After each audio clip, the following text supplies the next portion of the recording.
নমস্কার সকলকে। আমি আজ রকি আইল্যান্ড বলে যে একটা পিকনিক স্পট আছে সেখানেই এসেছিলাম। এই রাস্তা ধরেই এলাম, ওখান থেকে জাস্ট ঘুরে। রাস্তার অবস্থা খুবই খারাপ। তো আস্তে আস্তে যেহেতু একজন এগ্রিকালচারের ডিপার্টমেন্টে কাজ করি, তো দেখে খুব ভালো লাগলো। এই যে দেখতে পাচ্ছেন, এগুলো কি গাছ বলুন তো? এগুলোকে বলা হয় সুপারি গাছ। তো আমরা সমতলে যারা থাকি তারা অবহেলায় করি সুপারি গাছটাকে, যে সুপারি গাছ লাগাবো, হয় কি না। তো আপনারা দেখছেন যারা, এই যে পাহাড়ে দুই একটা বাড়ি থাকে, ঠিক আছে, তারা ইচ্ছা শক্তি থাকলে যে করা যায় সেটা তাদের কাছ থেকে শেখার একটা বিষয় আছে এখানে।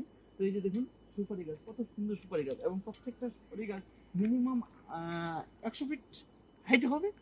দেখতে পাচ্ছেন তো কত লম্বা, নিচে যে কতটা গেছে দেখা মুশকিল। তো ফলনও খুব ভালোই হয়েছে। এটা একটা এক্সট্রা ইনকাম আসে, যেহেতু এই জমিগুলো পড়ে থাকে ওনাদের। তো এবার সুপারি গাছগুলো বেশ সুন্দর, কিন্তু সুপারি গাছ কোনো রোগ পোকার আক্রমণ সেরকম দেখা গেল না। এবং এই যে পাহাড়ে চাষ হয় না, পুরোটা ন্যাচারাল, মানে পুরোটাই জৈব। এখানে কোনো রাসায়নিক সারের কোনো বালাই নেই। হ্যাঁ, খুব সুন্দর। তারা চাষবাস করে তাদের জীবনযাপন করে, যেটুকু পয়সা তাদের পরিবারের আয় হিসাবে কাজে লাগে, সেই জন্যই তারা চাষ হয়তো করেছে। তো দেখে খুব ভালো লাগলো। আপনাদেরকেও অসংখ্য ধন্যবাদ ভিডিওটি দেখার জন্য। ধন্যবাদ, নমস্কার।